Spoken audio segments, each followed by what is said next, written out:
creating an environment of respect and rapport, and we're looking at the basic level of this element 2A. What we're basically talking about is the chemistry in the classroom.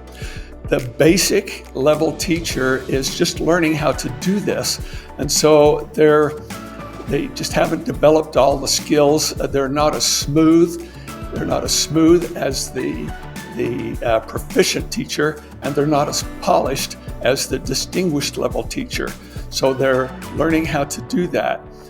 What we're looking at is the example that the teacher sets forth, the level of their interactions, the interactions between teachers and students. The teacher at the basic level is learning how to do this, so it's not smooth or polished yet at this point, but they're coming along. It's also looking at the relationships between and among students themselves. This will be, the kids will take their lead from the teacher. A distinguished level teacher, the kids act differently among themselves. The same with a proficient level teacher. So the basic level teacher is learning how to gather and gain experience in this particular skill. So they lead by example. Again, the basic level teacher, the example that they set is how the children follow. So it's critical that they develop the skills of a proficient or a distinguished teacher. Today we're talking about establishing a culture for learning, and we're looking at the basic level. It's what is expected of a teacher new to the profession or within the first year or so of their teaching, where they haven't completely developed all the skills yet. They're not at the proficient level, but they are emerging, they are learning. The overall atmosphere in the classroom is not as smooth as the proficient teacher and not as polished as the distinguished teacher, but it's coming along, and they are learning how to create an atmosphere in the classroom. High levels of cognitive energy in the basic, they haven't learned yet how to instill that in the kids. There's more of a sense of, let's get this done. Let's just get this done, rather than, and lower level questions rather than high levels of cognitive energy. In the proficient and distinguished levels, the B's are busy. In the basic level that we're talking about here, it's just get the work done. But there's no real sense of the content is valuable or it's worth doing. It's just get this done, or why don't you have this done?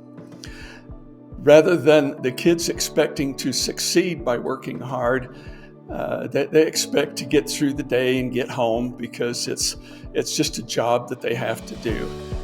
They really don't expect to succeed, and that's the way it is. But the basic teacher is coming along, and the kids will follow suit there.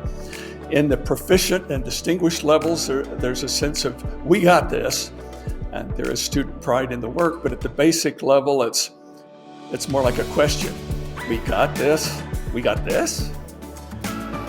It's just, it's coming along. We're not quite there. They will get there. Today we're talking about classroom procedures, and we're looking at it at the basic level. What the ideal is that it runs like a smooth machine, but what happens with the basic level teacher is they either do not have the skills yet to have the engine be timed that way, or they're new to their profession. So smooth, it's not so smooth. There's lots of hiccups, things like that. So it should be remembered that they will get there, but it's just not as smooth as it should be. The routines are a little bit jerky, kind of hit and miss. Use of time. Some lessons run too long, some lessons run too short, but again, this is due to either lack of skill or lack of time on the job, on the profession. Use of instructional groups, that can, if it's not running smoothly, like it does at the proficient or the distinguished level, it's obvious. There's kids wandering around, kids not on task, the instructional groups, things just don't move well. Transitions, they're hit or miss, they're awkward, there lots of loss of time.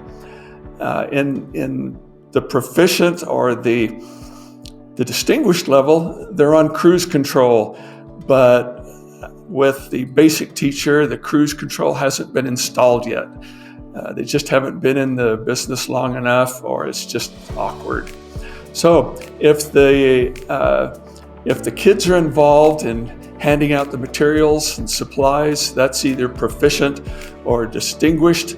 But if the teacher has to do all the heavy lifting with materials and supplies, that is basic. So, non-instructional duties, the basic level teacher, because they're a little disorganized, hit and miss, they're trying hard, but a lot of these duties don't get done on time. So if that's not being done, usually the building principal or the parents or somebody knows about it because grades aren't being put in on time. Today we're talking about managing student behavior, and we're looking at element 2D, and that is the basic level. This is what would be expected out of a brand new teacher or someone new to the profession. The atmosphere in the classroom should be businesslike and productive without being authoritarian. Sometimes the basic teacher tends to be authoritarian because I said so, because it's my classroom. So there. It may not be totally like this depiction on this. They're not sure of themselves, so they come across as trying to be a little too strong towards the children. So how do they do what they should do? How do they teach and manage behavior at a higher level? Well, first of all, they plan ahead. They are proactive when it comes to some of these kids that they know are going to be difficult. And in fact, they have a team huddle at the beginning of the year. They set the classroom rules and let the kids, as much as possible, decide the rules. So a lot of times the basic teacher, because they haven't developed all the skills, they fall back on this idea, I'm the boss. And it doesn't work. It just doesn't work. Eyes in the back of their heads, the basic teacher is learning how to do that. They are learning how to work with one or two kids at their desk while keeping an eye on the entire classroom. And the basic teacher is also working on reinforcing positive behavior. Typically, a basic teacher will look for misbehavior. The upper level teachers in proficient and distinguished will look for positive behavior, and will reinforce it. The basic teacher doesn't want to look bad, so they look for negative behavior. Please keep that in mind.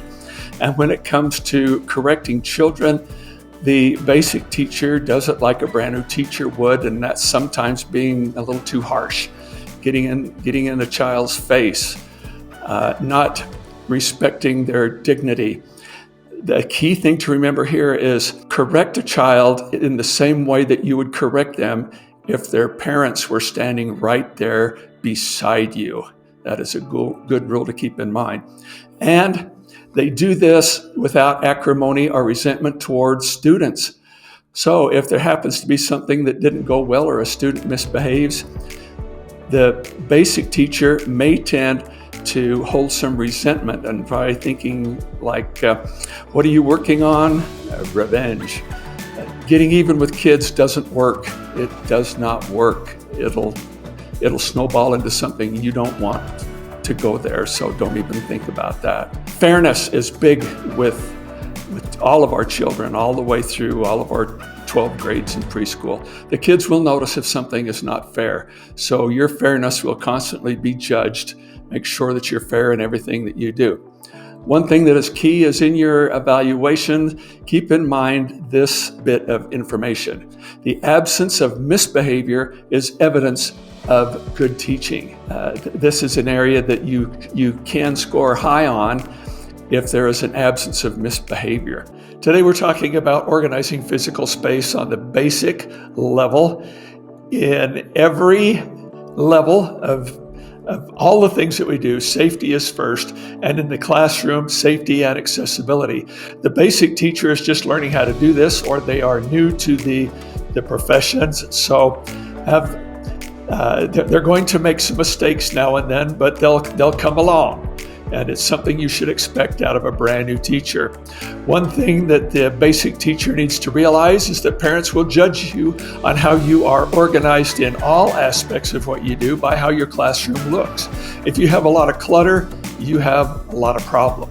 So just make sure your classroom is organized, because how you arrange your furniture either enhances student learning or it detracts from it.